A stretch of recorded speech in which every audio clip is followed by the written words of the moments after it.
Let me say in this preamble how incredibly blessed I was to come to Essex University in my youth, which is a long time ago now. I'm 74, and the year is 2021. And yes, I came to Essex because I'd done rather well at A-levels. I had 4 A-levels which were necessary to get in, and amazing that I'd passed in the English, which I was so poor at writing English, even though I'm born English, I might point out. I'm an Essex person, so to speak. And I had to wait 3 years to go to university because my dad was not of a scholarly background and held academia in contempt, which I did not, of course. I realised that at some point, about the age of 13, that study worked. I could actually study and pass exams and tests, and I could come first in the class and be put up and all that. And I got to university. 2 of us in my year got to university out of, I think, 10 classes in my year, 30 people in each class. And because it was a secondary school, you see, it wasn't the grammar school, it wasn't your posh place. It certainly wasn't your private school, or the British public schools, it wasn't that. And 2 of us got to university, and I was one of them. This was not quite the achievement you think, because I actually come from a privileged background. My dad was very well off, and Mum was very devoted to me. So I had to wait 3 years to be independent, and when I did the usual selection of going to the universities, I happened to go to Sussex University first. And I had a terrible time there. 3 academics cross-examined me. They queried that, the economics that I'd learned at A-level was, well, they rubbished it. That will have to be unlearned, really. And I wasn't impressed. And I was being grilled by one guy, who was not even an economist, I might point out. And the other guy stepped in whenever he paused, and the third one seemed to be just writing everything down. And after about, 40 minutes of this, I thought, goodness gracious. And they finally said to me, now, if we do offer you a place, will you be accepting it? I said, no, I'm going to Essex. I had the courage and the confidence and the nerve to say to them, no, I'm going to Essex. In other words, I was saying, you failed the interview abysmally. And, I knew in the back of my mind Essex had accepted me simply because of my qualifications. I'd got good grades. They didn't care whether socially I was acceptable or whether I'm motivated or not or anything else. They just know he's able. We'll have him. And with the caveat, or what do you call it, they add at the bottom, but if you would like an interview, by all means come and look round and we'll talk to you. And I thought, my goodness, that's the place I want to go to. I was just so impressed. And I was so right. I mean, I got there in the 60s. 65 onwards I was there. I mean, we were a revolutionary lot. It got a bit institutionalised in that you'd have revolution after the exams each year. But, but it was also, it was such a social experiment. Trying to think of the Vice-Chancellor was a chap called Albert Sloman. And I think I talked to him once or twice. I wasn't even sure it was him. I saw him so little and so forth. But, being a top administrator, you don't chat to the boss, do you, But, I mean, he was good. He was good. I do remember him now. I talked to him just for a few moments in the square one day. I said, are you who you think I am? Are you who I think you are? And he says to me, it depends who you think I am. I said, that's true.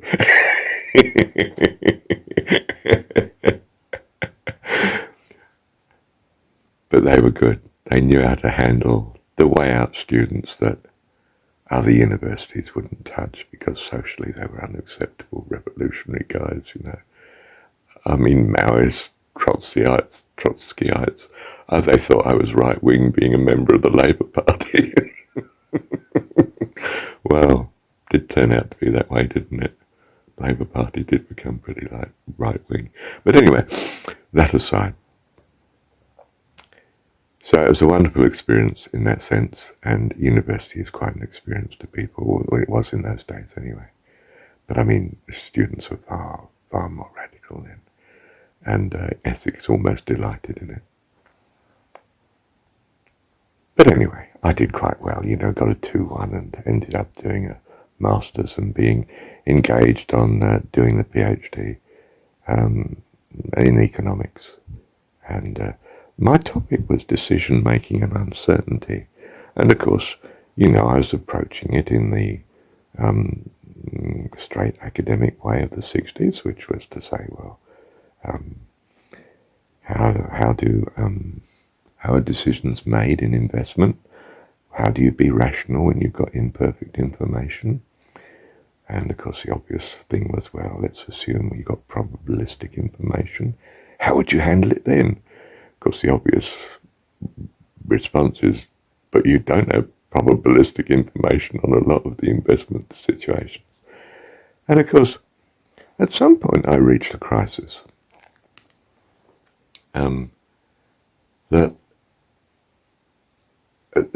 Sorry, not a crisis in the actual academic sense, but a crisis in the fact I ran out of cash, because I was actually financing myself on the first attempt at the masters, and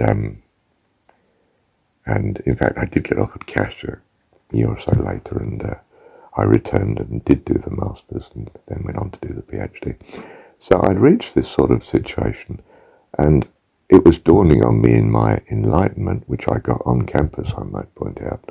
And by enlightenment, I mean something you would think quite foreign to the establishment, a spiritual enlightenment. But enough of that for the moment. But I realized that the problem of uncertainty bugs every decision of man. That if you like, our whole being in this world is decision making and uncertainty all the time, and we're trying to find a solution. And you know, how do you find a rational solution where you don't have full information? Well, I mean, the obvious is you try and minimize the uncertainty. You go for the tried and tested ways if you're of a conservative bent of mind, which, as I've just pointed out, was not the general ethos of the establishment by any means. And it wasn't mine. It's just that I found a sort of different reaction. That the businessman, rightly or wrongly, decides he's going to put faith and trust in an idea that he has, and he'll throw himself into it. I mean, you know, sometimes he'll work like a madman. Sometimes not. He just gambles his money on a thing that he wants to do. He wants to risk it. Now, I'm not saying that this is the way to succeed in business or in investment, because we only have the record and data on the survivors. All the millions of people that may have done this, thrown their all into this gamble of, you know, having their own business, that have fallen by the wayside, well, they're all dead, aren't they? They've all failed. We don't hear of them. We really only hear the winners. So our sample, our research is based on the sample of people that we get to hear of and know about and look at are the winners. And of course we all know how the winners rewrite history. They were the only ones with the guts and the drive to do it or something, that took, entrepreneurial spirit with the risk takers and all that rubbish. So I suddenly realized that, if you like, our research technique is not going to be quite as helpful as we had hoped, and that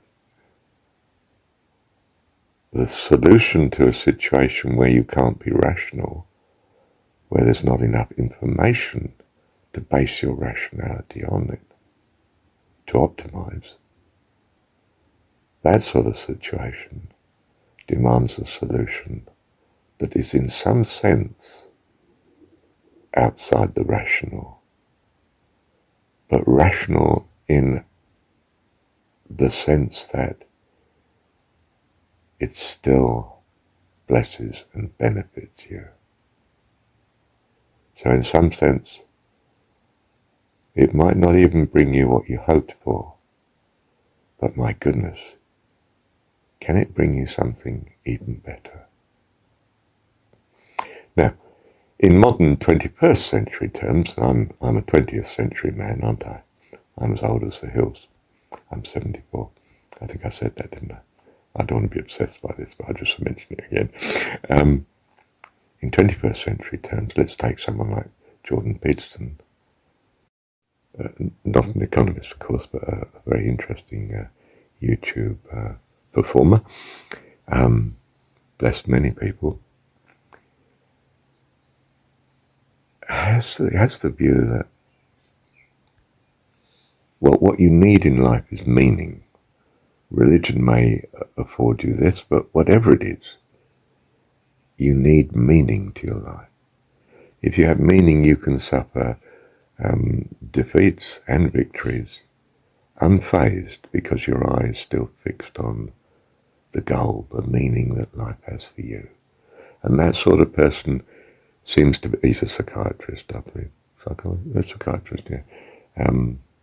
Interestingly, a right-wing psychiatrist, which you would have thought would be anathema to me, really, but it's not so.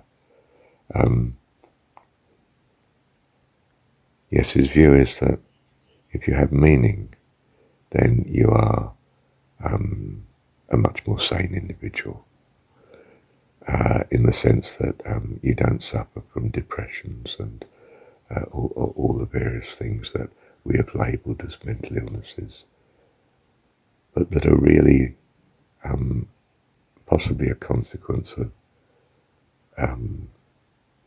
rather than illness as such, rather a consequence of not having meaning in life. And perhaps you've not had meaning in life because you haven't had the right relationships, or you haven't got them now. They've deserted you, and suddenly life has lost its purpose, everything. And there's a crisis. Now, what do you find with businessmen, of course, is successful ones is, my goodness, they've got meaning to life. It might be a very materialistic meaning, but it's driving them forward. And, I think of my dad in this, and he was that sort of person in a sense. I don't mean he was the epitome of it, but he certainly had his measure of success. And he was very happy with himself, a very secular person. Mum was sort of indifferent to religion, been to Sunday school, been there, done that, didn't do much for me. And to be open, let me say to you, when I got religion, when I became Christian, she just said, "Oh, you'll grow out of it." I was 24 at the time. And I was in that stage where I was having to shelve the first attempt at the MA because of cash situations. And I was training to be a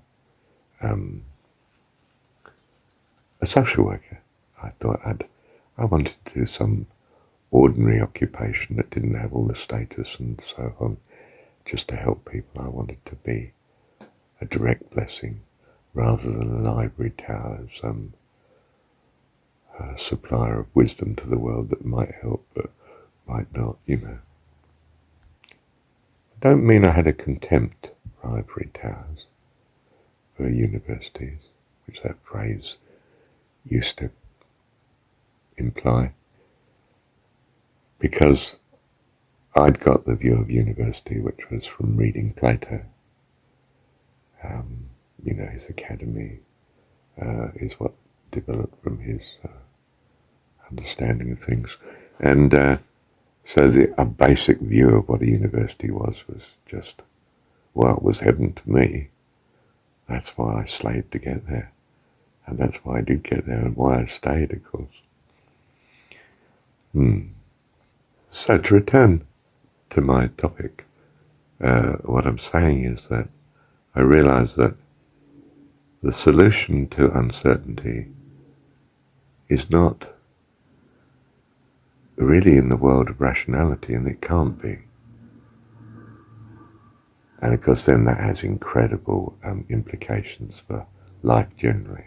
And you wouldn't think you get from doing a doctorate in economics to something so fundamental to life and to our happiness. All of us. But economics is not just about allocation of resources. It's about optimizing with what we have. And what we have is this incredible world of uncertainty. And we're struggling to survive and to optimize and do best in it. How do we do that? Because we're doing it every day. Or at least we're attempting it. We may be failing abysmally, of course. But we are still here, so there's still hope. And in fact, as you've seen, my surname is now Hope. I didn't realise how significant that was when I chose the name, but it's becoming more and more significant to me. Now, when I was at university, when I applied, my name was Clarke, which is my dad's surname. And but when I married my first wife, she loved her dad, and he died sometime previously, and I said, shall we take your dad's name instead of mine? So we became Mr. and Mrs. Ross. So the university came to know me as surname Ross. I guess it was an interesting, unconventional thing to do. And a great thing for the women's movement, I felt, and I was happy about that. And I loved her anyway, and that was my way of showing love. I subsequently in life changed my name to Christian when that lady left me after about 18 years. It was a good marriage until, of course, it ended. Endings tend not to be too good, do they? To put it mildly. And I changed my name to Christian because I'd become Christian then, And in fact, more recently, about 10 years ago, I changed it to Hope because, again, a failed marriage after 18 years and another 18 years, that's right, yeah, same. And the third wife had the first name of Christine, and we didn't want to be Christine Christian for her, that was a mouthful, so we changed the surname to Hope. So I've changed my name a lot of times, and my life has changed in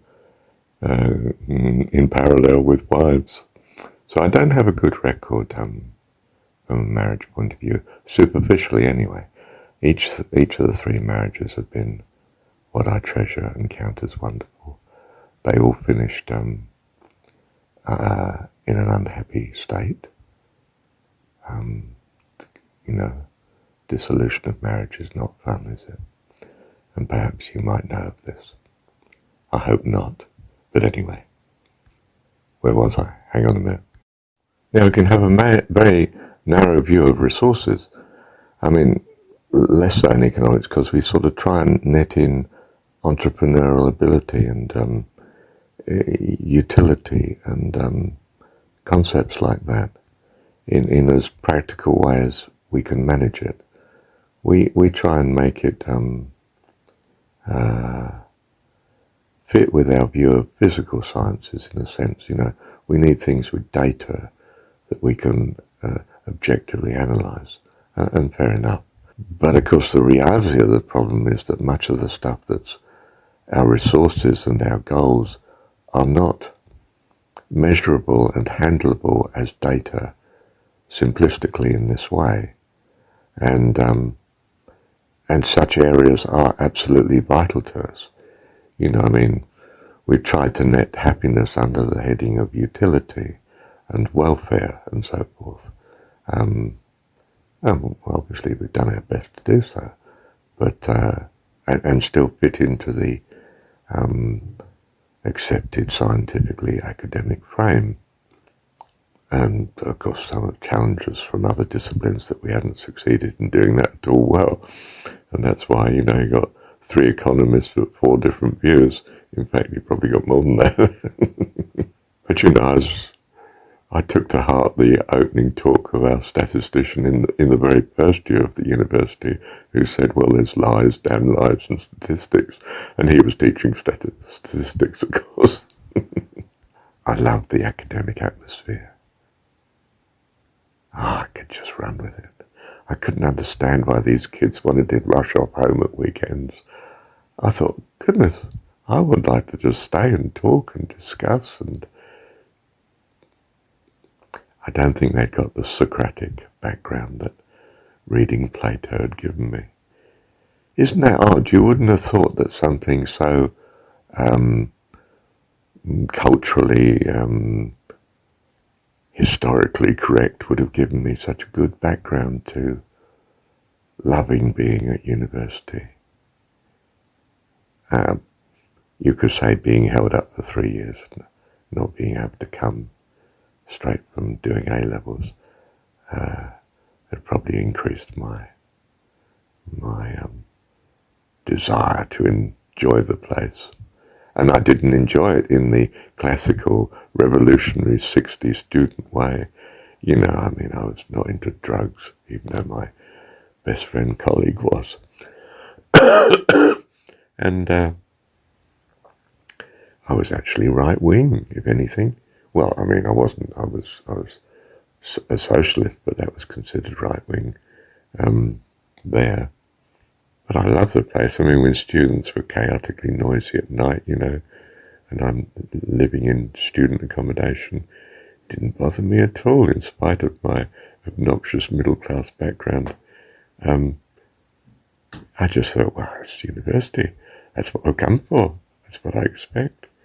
So I didn't quite expect that behaviour. I did think that university people were going to be so profoundly affected by their understanding of life and things that they would be extremely civilized. I was a bit bewildered by the extreme anti-establishment, the extreme anti-establishment. I mean, I was a bit anti, but not that. And they were, was it militant, to say the least? Anyway, the administration under Albert Sloman seemed to handle it no problem. We had a sit-in, some protest one day, but the students sat in the securities key department, and it cost the fortune. I mean, it wasn't intended, because all the locks had to be shifted around in the university because security had been compromised. This was way beyond what the students intended, of course. They were very upset about it. And everyone understood that. We made a mistake. I'd say I wasn't a revolutionary, but, you know, one of the students there. I didn't sit in, but I wasn't militant, you see. Bit of a conformist, wasn't I, really? From their point of view, frighteningly so.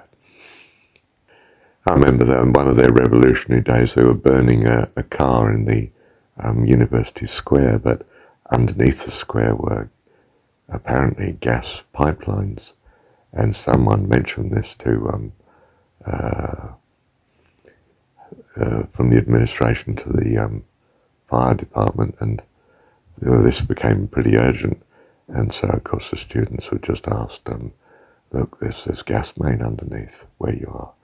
So the students very obligingly moved it to the other corner in the square where there was no gas main. So we ruined 2 lots of pavings. I say we, not that was the royal we, not me, of course. They ruined 2 lots of paving stones in the square, but everything was very, very safe and understood. And you know, you could be full of youthful revolution, and in their way, the administration had such a wisdom. They knew how to handle it. I mean, society didn't, of course. They would send down their reporters, you know, to report on the antics of students at Essex University because it made good articles in their media. Gave us a bad name, but it wasn't. It's a good place. It was an experiment, of course, in itself, and everybody knew it. How much freedom could you give to people with some measure of safety and some great gain? Now, you might argue, what was the great gain? Well, we were doing all right. We were doing well research-wise, the department was. We attracted some of the big names.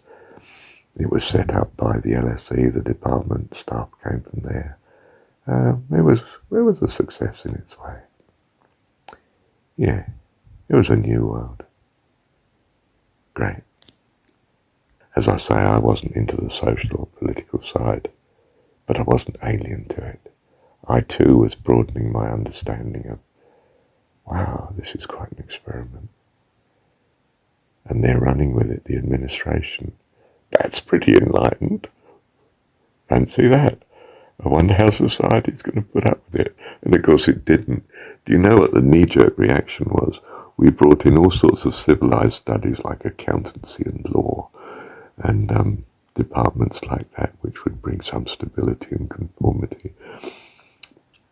And then of course society moved into the 70s and 80s and wow. Students have lost their vitality, haven't they? Well, from that point of view, I'm sure they're a blessing in other ways. Good citizens, eh? Jolly good. Bless them.